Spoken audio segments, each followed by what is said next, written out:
Yeah, I think one thing as I'm thinking about like the pushback and what to do, I mean, like people are emboldened. I mean, the Parents' Bill of Rights, I think really that was put forth by the Attorney General back in June really emboldens individuals, right? And it's differently, but also I think it's in the sort of the line of what we saw in Texas with the abortion law and sort of like encouraging vigilante justice, right? Like there really is a push to empower individuals to fight back. So I think one thing to push back, I mean, the right is moving to push onto school boards, right? And having power, having control of the school board is a really powerful way to control what happens in schools and the curriculum, right? So I think if folks are serious about pushing back against these efforts, there have to be efforts to mobilize to get onto the school boards, right? To support and rally around teachers,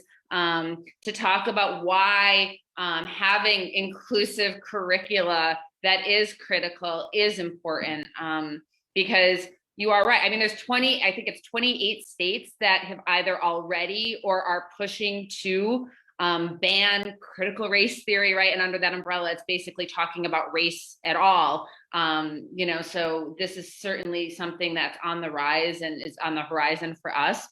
So I think one of the easiest ways to push back, though, is for folks to try to get onto the school board and to influence the conversation, because that's one of the most practical ways to affect the politics.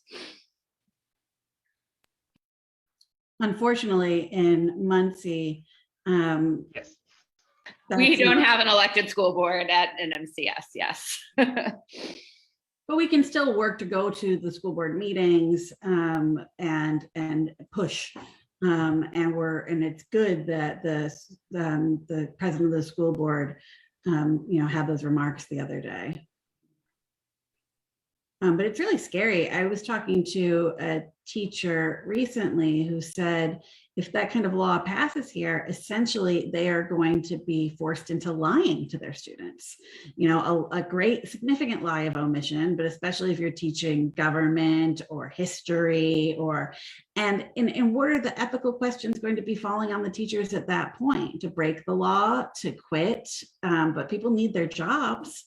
And will it affect those of us who teach in higher education? It has in several states.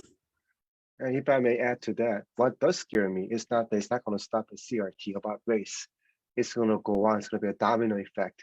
Sexuality, class, and gender, every single thing will be the target, right? Because but it is. Yeah, it will be in the law now. Well, exactly, because when the Purple Parent people came to Muncie, I think it's a better way to call it. But when they came to Muncie and did their presentation, they talked about trans rights. They talked about sex education. They talked about LGBT issues. And they're on their Facebook pages. You can go onto these. They're doxing teachers. They're putting up pictures and names of teachers who have gay pride flags or Black Lives Matter flags in their classrooms. And so this is going to become very, people are going to feel endangered. I mean, and even like thinking about those materials, like I'm even thinking about some of the like picture books that they, like gender expression was under attack in that, in that presentation. So, and I think there's fights over library books and what books are in classrooms. And these are also extensions of this conversation, right? And like Gilbert said, it's all marginalized identities, right, are on the table here when we think about where this is moving. One person asks about how are the students reacting? Are they being pulled into the debate? Have they moved on? Are we having a sense of how the students in schools are responding to this?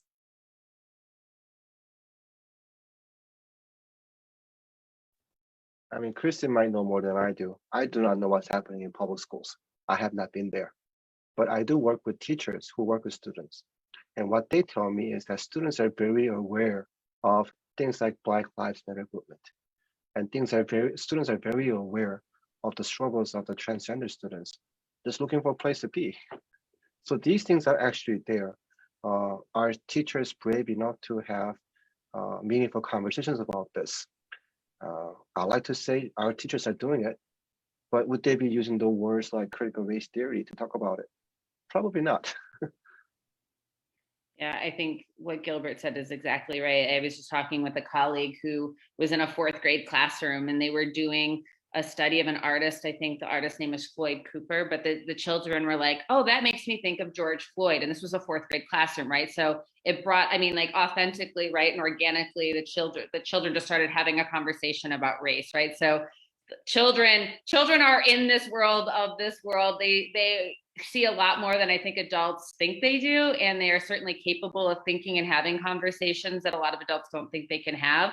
And the danger of not having teachers talk about or facilitate these conversations or guide these conversations, the children are going to have them on their own and maybe come to who knows what kind of conclusions because of the air they're breathing in all the time. So the conversations are happening and the children are ready for them, from what I have seen. So, and I think we have a lot of teachers who want to have those conversations too, but are definitely scared of the environment right now and aren't sure kind of how to navigate that space. And it's like turning into the debate about the abstinence education, isn't it? And when students are learning about these things, they find information from wrong places where it damages them. We pay price for it. So yeah.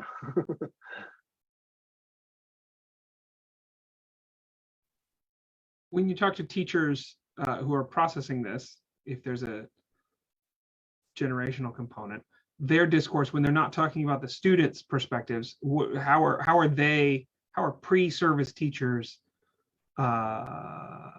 interacting with this sort of content? What's their strategy?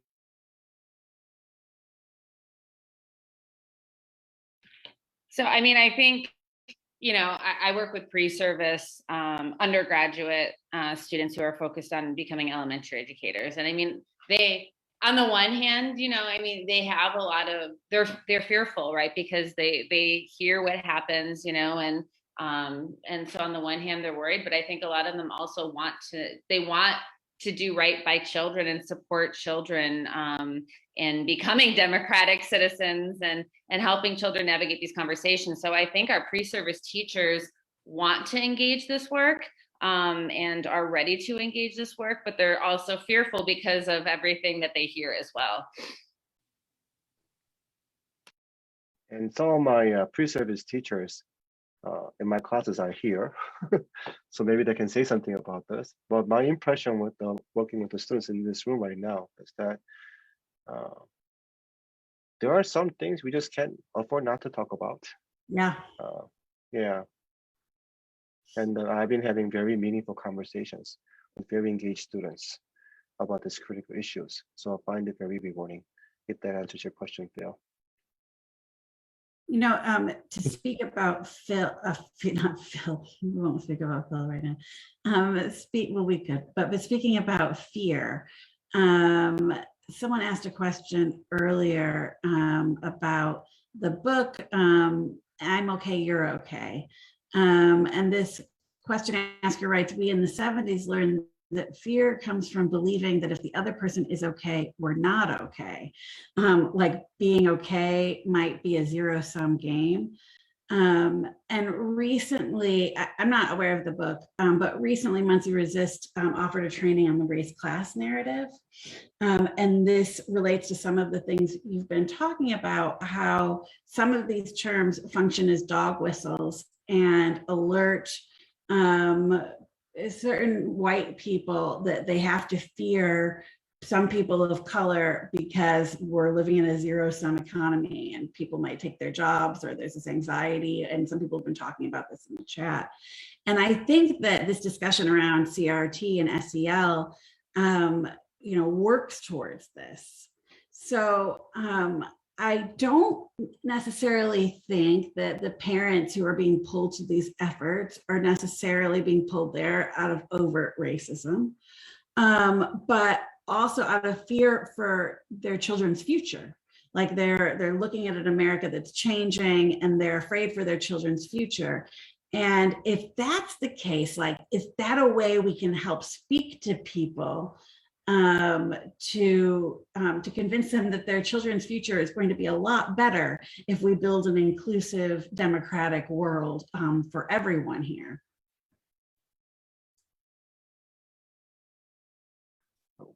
When you're talking about fear, this word came to me, homophobia. Homophobia is understanding that people are scared, right? They're scared that because they know there are heavy consequences for being or appearing to be non-heterosexual, that they fear that what if they are, right? So with the sense that with this changing economy and demographics, not knowing what the future might be, maybe a lot of it is uncertainty, right? And if you think about it, that's when this political forces comes into play to manipulate people's mind, because we feel good about ourselves and have the sense of security when we have a clear enemy. It's just that unknown future we do not know. That's when Nazi came to be and dominate the country, right? Playing with this fear and then using the propaganda, creating this enemy who were not responsible or creating their misery. If you think about it, that process happening here as well too, with this fear of unknown, fear of changes. And then this gives a driving force of people panically looking for someone to blame. And the CRT becomes a very easy and useful tool. In the process, you don't appear to be racist. You just appear to be morally upstanding person. So it's like how race and racism becomes a coded words and hides underneath, but deep down to it, as you put it, perhaps it's a fear, maybe. I'm thinking too of like Isabel Wilkerson's work and caste, and some of the arguments that she makes. And, I mean, dividing groups has always been a tool, right, to keep power structure in place, right? So, there's a benefit to having multiple groups right now, right, not see each other as human, not be able to have these conversations, entrenched in their views in these two camps, So I think like the structure, it's like you asked earlier, why is this happening now, right? Like, and this is why I do think it's partially a backlash, because I think the system always like mobilizes to re-entrench itself and to strengthen itself, even it has to re-articulate itself in a new way, but like that power has to remain. So there's a value to dividing groups, to not seeing each other's views, to politicizing these things. So I think we've gotten to a point where this is so hyper politicized and plays on fear, which amplifies the divide even more. So I think in thinking about how to move forward, it's like, how do we create a space where folks can see that it's a benefit to all of us to have this structural analysis so that we can create a society that is more equitable and just for all.